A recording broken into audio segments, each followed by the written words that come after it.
Get set for another refreshing look at Major League Baseball. Style and grace.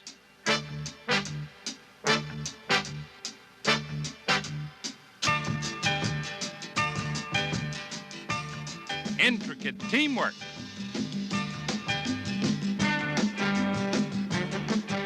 Head-to-head competition. Clutch performances.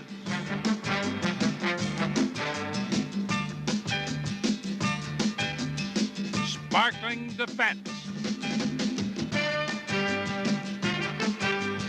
Rookies with power.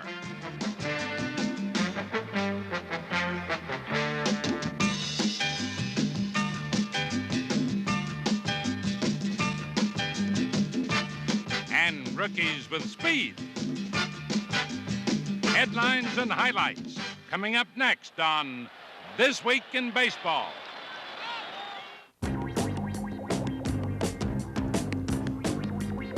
In the American League West, a tight four-team race has been blasted wide open by the Kansas City Royals. They just haven't been letting anything get by them.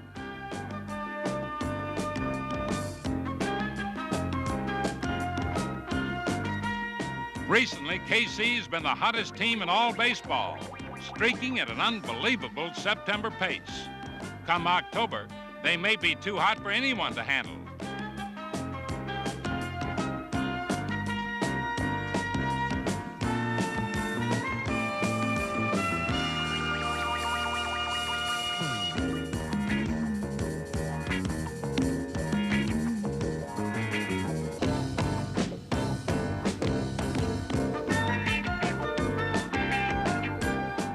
What can you say about a team that wins 12 in a row and 23 of 26 ball games?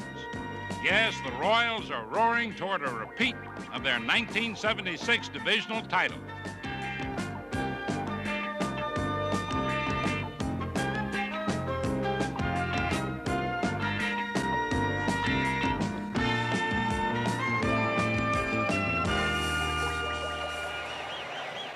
Meanwhile, the Boston Red Sox are in a sizzling three-way struggle to represent the American League East in the October Championship Series. Behind the blazing bat of Carlton Fisk, the Red Sox were off on another winning streak. Fisk hit over 600 for the week, drove in 17 runs and won 5-game stretch. 4 RBIs came on this grand slam homer.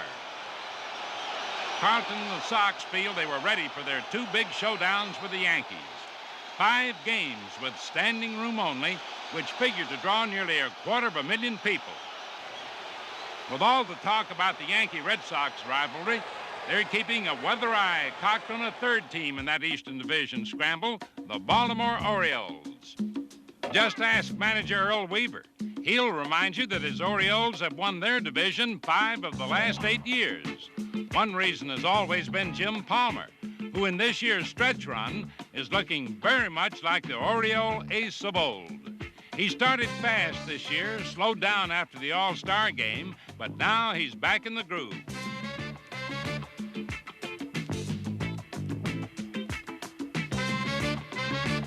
And lest anyone forget, Rudy May is having his most successful season. This week he pitched his 4th shutout for 1 win and followed that with a 2-hit victory. Oriole pitching has been consistent all year, and lately, Baltimore bats have been especially boisterous. Featuring Ken Singleton, who keeps getting better and better. He now has the best on-base percentage in baseball. Counting hits and walks, Singleton has reached base 44% of the time. And for the last 6 weeks, he's been hitting over 400. Yes, Ken Singleton has been the Orioles' main man.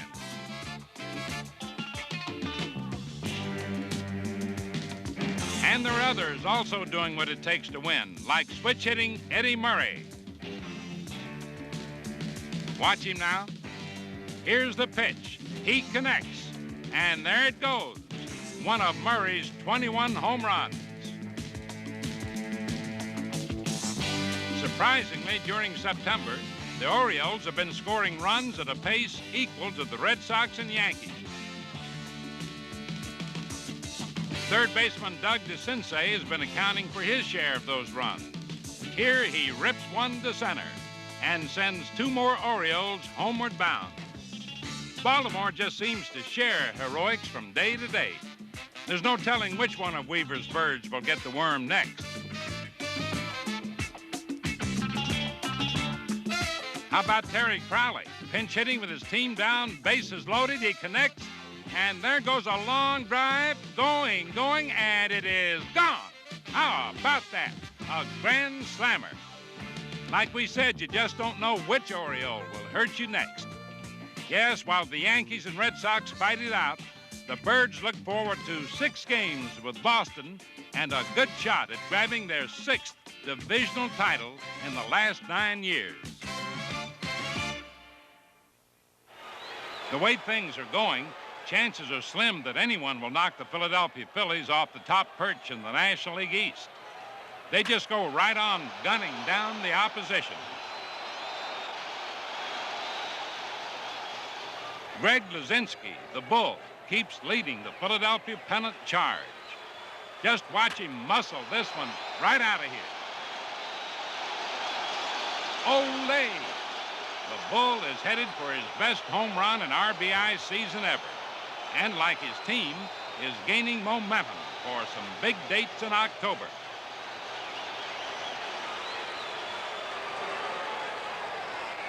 Meanwhile, the Pittsburgh Pirates keep scrambling to stay alive, but time is getting short. They fought the Phillies in some tough battles this week, going all out despite the Phils' almost insurmountable lead.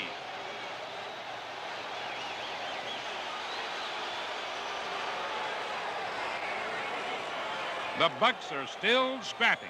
Just watch first baseman Bill Robinson on this play.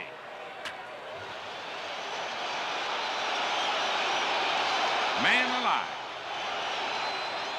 And on this play, keep an eye on second baseman Phil Garner.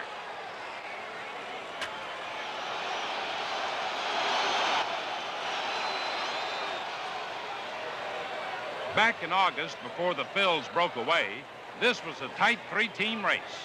At that time, Phil Garner told us what he thought would make the difference in the stretch run. I think the team that gets the breaks injury-wise is going to be the team with fewer injuries to key personnel is going to be the team that perseveres. Injuries did seem to take their toll. Reliever Bruce Sutter was disabled, and the Cubs faded. Sutter had been the most sensational relief pitcher in baseball at the time. Pittsburgh suffered key losses, too. Willie Stargell, veteran Pirate slugger and team leader, has been hurt the second half of the year. This early season blast was Willie's 400th career homer. And if you're wondering what the 36-year-old Stargell means to the Pirates, just ask 23-year-old pitching ace John Candelaria. Willie Stargell, he's the greatest man I ever met. I never thought a superstar was like that. You know, some of those guys are on their own little ego trips, but Willie Stargell, I hope someday I'm the kind of a man he is. And few young pitchers are the kind that you are, John. Although plagued with back problems, the Candy Man has been brilliant. See, I don't even think I've really scratched the surface yet of my ability. I'm just starting to know my hitters, and I'm starting to pitch more with my head now, and I want to see the day that John Candelaria puts it all together. Just curious to see what he can do. The most critical blow to the Pirates was the loss of second baseman Rennie Stemp, the league's number 2 hitter, when forced out with a broken hand. The Bucks brought up rookie Dale Berra to play third base, and they moved Phil Garner to second. The son of the great Yogi Berra got a taste of big league glory with this game-winning base hit against the Phillies. But all the same, it may have come too late in the pennant race. Incidentally, Berra happens to be one fine sapling in a field of talented rookies that have sprung up this year. Let's take a look at some of the new faces. Here's Atlanta's Barry Bonnell, who often seems to play center field with the aid of wings. Just watch him reach for the stars on this play. Will Bonnell grab National League Rookie of the Year honors? Well, he's a contender. He can play both the infield and outfield, and he's hitting close to 300. Here he brings home Pat Rocket, another highly touted Braves rookie.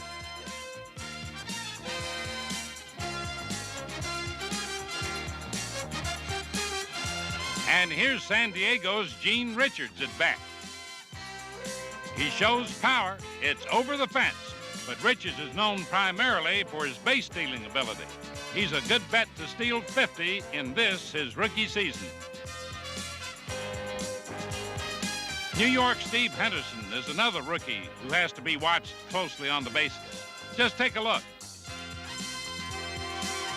Yes, Henderson will really hurt you on the bases. Not only that, he'll hurt you at the plate.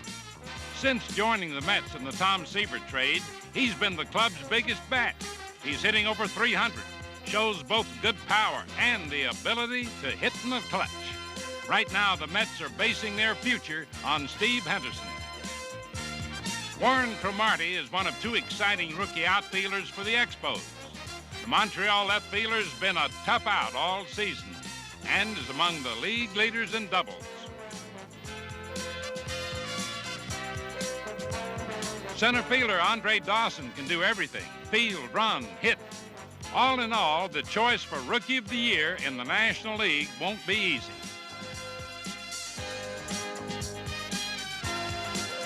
Bump Wills is one reason competition in the American League might be even tougher.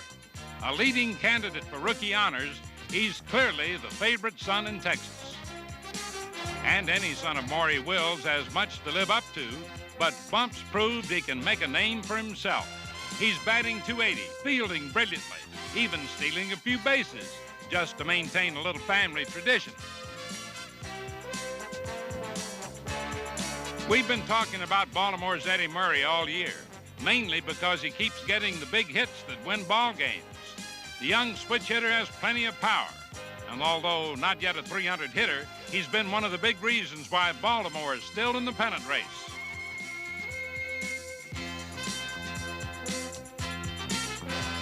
Rookie Bob Baylor is the keystone of future pennant hopes in Toronto. His consistent .320 average is one of the league's best, proving that the Blue Jays were really on the ball when they made him their first pick in the expansion draft. Rupert Jones was Seattle's first pick, and he's put on quite a show in his rookie season. He combines speed and power. Already 23 homers and counting. This drive shows you his power. It's off the center field wall. Now watch Rupert turn on the speed to pick up another homer. And this one is an inside the Parker.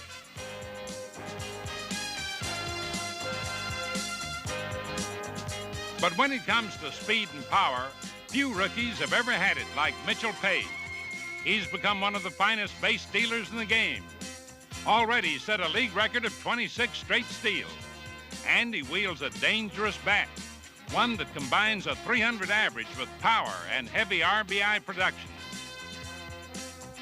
The A's built one dynasty around a young player by the name of Reggie Jackson, and they hope to build another around Mitchell Page. Rookie Steve Kemp is one reason why Tiger manager Ralph Houck is brimming with confidence about Detroit's future. The former USC star has made it big in a hurry with over 80 RBIs. Last year, Mark Fidrich was the overwhelming choice for Rookie of the Year. This year, the Tigers' 15-game winner Dave Rozema could grab the honor. League competition is tough, which makes it really hard to pick a winner when so many talented rookies arrive together.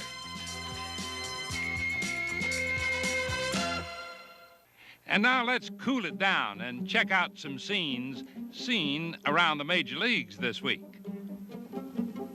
First off, dig these wild birds hanging out in the Baltimore bullpen. Rock and roll is here to stay. Rick Dempsey, ladies and gentlemen, on lead back. And here's my friend White Sox broadcaster Harry Carey, just reeling with the feeling. Holy cow. It's happening on the ball field, too. Fred Lynn and Bernie Carbo do the Boston Bump. Now, this dance is really out of step. Call it a precision collision. Base runner to fielder to umpire. What a combination shot. Baseball's a rough and tumble business. The catcher has him hung up. But wait a minute, who's hung up? Maybe the third baseman. He took the throw, but nobody's there. Coming down to earth, Yankee slugger Cliff Johnson hits the deck for a strike one count. Don't worry about it, baby. You got 2 more rounds. Those Bronx Bombers are famous for swinging from their heels. Of course, you can't always get it all together. Just watch this.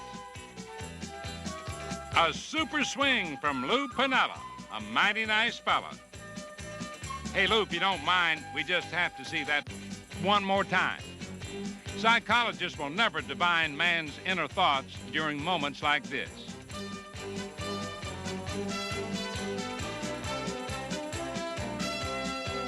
Here's some quick thinking. Greg Nettles sees where he's headed and says, oh, forget it.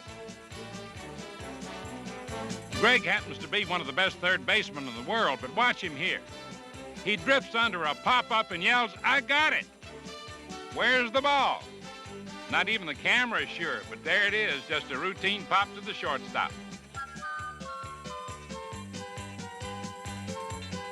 Chicago's Jim Spencer is also not answering any questions. Let's take a look at what he'd rather forget. An infield pop-up. Who's going to take it? No one volunteers, so Spencer tries. Watch him. And it pops out. And the catcher tries to grab it with his mask. Unfortunately, there's no masking an error like that. In another case, Minnesota's Dan Ford can't figure out what he did wrong. He doesn't know it, but he's out. Just watch the play coming up.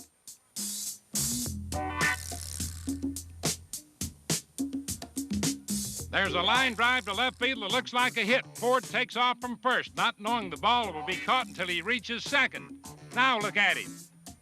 He fails to retouch second on his way back to first. Rules are rules. When you go back, you have to re-tag every base you touched. And there's Rod Carew explaining the facts of life to his younger teammate. How about that?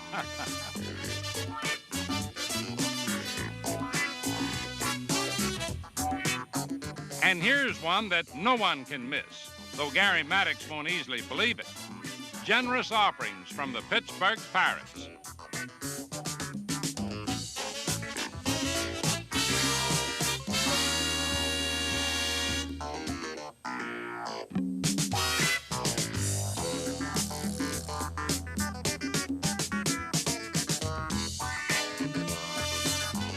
Says Gary, don't show me a scorecard, just score me the run.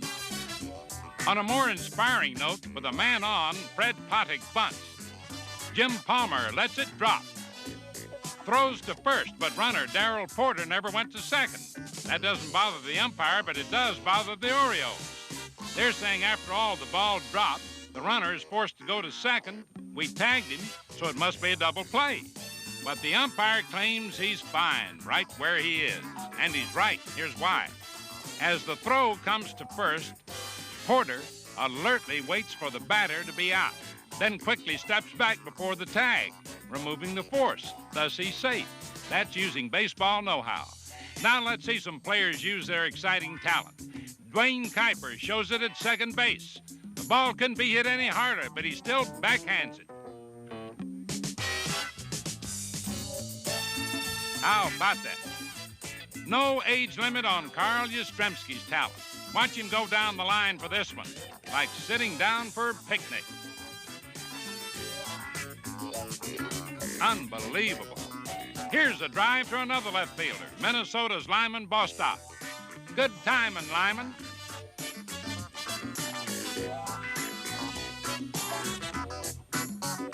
But number one this week on the defensive charts is California's Don Baylor. Take a look. Wow! That one deserves a big round of applause.